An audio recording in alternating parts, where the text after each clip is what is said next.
Intermittent fasting for serious weight loss. That's the topic for today. Now, intermittent fasting is the most important and most magical thing you can do for your body. But the question is why? What does intermittent fasting do? Well, number one, it actually increases your white blood cells. It strengthens your immune system. It increases stem cells with your immune system, so it can revive and give you a new immune system if it's been damaged. It powerfully suppresses inflammation. So if you have arthritis, bursitis, tendinitis, any of the itises, those are going to go bye-bye. It is a powerful stimulator of something called autophagy, which is the recycling of old damaged proteins. Your skin, your hair, your nails, your organs. It is one of the most powerful stimulators of growth hormone. Growth hormone is all about fat burning. It's all about anti-aging. And exercise only will increase growth hormone by 750%. Fasting can increase growth hormone by 2,000%. So why would anyone even hesitate from doing intermittent fasting? It can increase testosterone by 180%. It greatly improves your mood. So let's say you have depression or anxiety, or you're not feeling that great. It can bring your emotions up to a whole new level so you feel more like yourself. I mean, that alone is huge. Intermittent fasting helps regrow your brain cells so your cognitive function improve, memory, concentration, focus. It is very, very beneficial, if not essential, for people with Alzheimer's, Parkinson's, dementia. And the best way to kill cancer cells and to shrink tumors is fasting. So there's so many different epigenetic factors in relationship to cancer. One is that it helps to recycle old damaged mitochondria. And the reason why that's really important is because what causes cancer is damage within the mitochondria. So if you can recycle and fix all the broken mitochondria, you can really not just prevent cancer, but you can help to slow it down. And so one term related to that is not called autophagy, it's mitophagy. But beyond that, I think the biggest and coolest thing that fasting can do for someone is fix a broken metabolism. So if you have a slow metabolism, it can give you a fast metabolism. If you have this situation where you can only lose a certain amount because you hit this set point, it can help bust through that and help you lose more and more because it fixes insulin resistance. Not to mention diabetes. There are so many people studying this right now. It's very, very exciting. And the reason why intermittent fasting becomes easier as you do it is because your hunger completely goes away. I mean, try to do any diet if you are hungry. It's just not going to work. Not having a big appetite and definitely not craving just makes it doable and it makes it easy.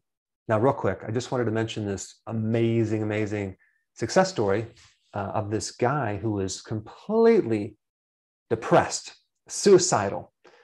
Nothing was going right in his life. And so he decided to commit suicide. And the way he was going to do it was he was going to starve himself. So he went to his room, lay down on his bed, and stopped eating for 3 days.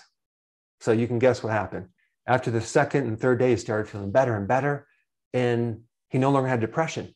He felt energy. He felt better. So his plan backfired. And so he got on the internet and started searching about fasting. And he found that's what he was missing. He found one of my videos. We did an interview and it completely changed his life around. So if you haven't seen that video, I put a link down below. Fascinating. All right. So now all you need to know is exactly how to do fasting in a very simple way. I'm going to show you a very gradual way to get into fasting so you can go as fast or as slow as you want. But I want to make it very, very simple. Okay. Now, intermittent fasting is a pattern of eating and not eating. It's not a diet. So we want to combine the ketogenic diet with fasting. In this video, we're primarily going to just cover the fasting part, okay, the pattern of eating. All right, first thing is starting out worst case scenario. Let's say you're doing 3 meals a day and 3 snacks like I was, okay? And at night, you're just grazing with chips and nuts and you just do that until you go to sleep. Now realize that every time you eat, you stimulate insulin.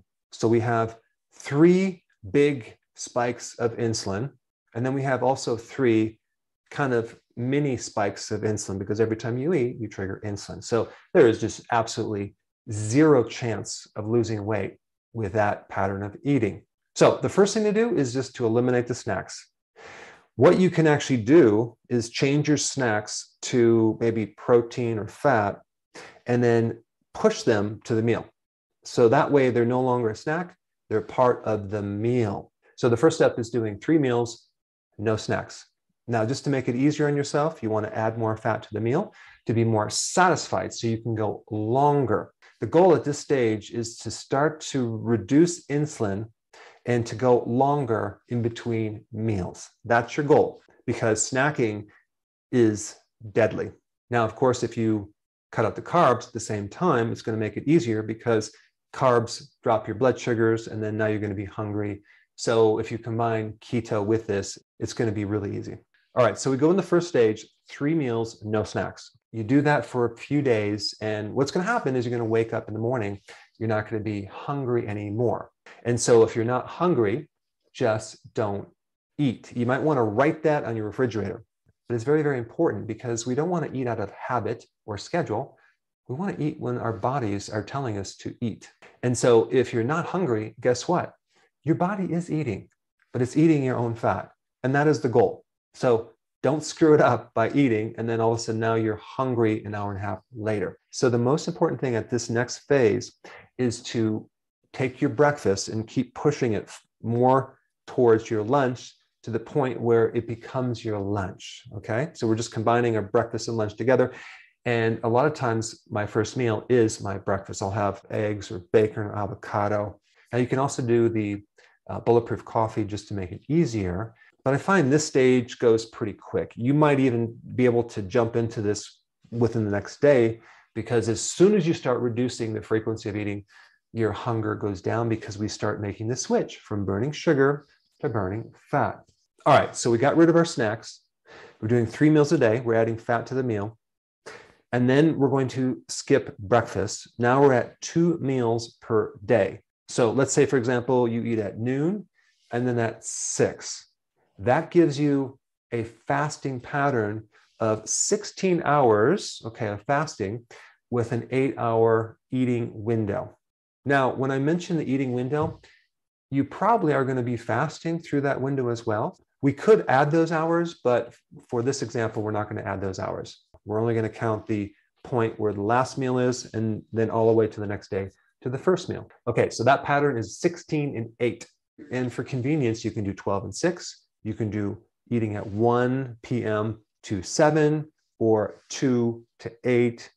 Depending on what your schedule is, you can adjust that. All right, so now you're at 16-8. You're going to start to see some amazing results, okay? The best way that you know it's working is your appetite goes away, okay? That's the most important indicator, not weight loss, not even energy. All right, if you want to see more results, we bring it to the next stage. And if you can look below on this chart, you're still doing 2 meals, but you're going to take these 2 meals and start squishing them together, okay? So this is where I am at now, okay? So I'll do 2 meals, and they're within a 4-hour eating window. So that gives me 20 hours of fasting. That's huge. If you can do 20 hours of fasting, you're going to see amazing benefits, not just with your weight, with your cognitive function, with your immune system. Your body even starts making more antioxidants. Your stress goes down. I mean, it's just very remarkable. All right, so at this stage, your pattern is 20 and 4. And let's say your meals were between 12 noon and 4, or 1 and 5, or 2 and 6. So just adjust that to your schedule. All right, so this is where a good amount of people pretty much stay at this level. But let's say you want to take it to the next level, okay? And let's say you're over the age of 50, like I am. I'm 56. And you have a slow metabolism, and you want to have more, improvement with your brain, for example. You want to have less inflammation with your joints. You want to have a better immune system. You want to speed up the loss of belly fat. This is what you do. You go to what's called OMAD, 1 meal a day. That gives you a pattern of 23 hours of fasting and 1 hour of eating. Now, with this meal, you want it very large. You want to make sure it's nutrient dense. But realize that all the nutritional requirements actually go down when you do 1 meal a day. Your body adjusts, and so you don't actually need the quantity of nutrients because your body becomes very, very efficient. And at this stage, I always have to remind people, don't eat if you're not hungry. Okay, just ride the wave. For some people who have a lot of fat to lose and they have a slow metabolism, sometimes they're not even hungry in a given day. So what I will tell them is just go another day, fast as long as you can. And some people fast for 3 days and they lose a ton of weight and they feel great. So I have a lot of videos on making this transition, but in this video, let's just stop at 1 meal a day. If you add exercise to this, it's going to be even more deadly powerful. But I just wanted to give you the overview, the picture on how it goes, and you can plug in wherever you want to plug in, go at your own pace, make it easier on yourself. But I really want you to get started so you can personally experience this for yourself. And before you get started, I have some details about fasting that you need to know about. I put those up right here. Check them out.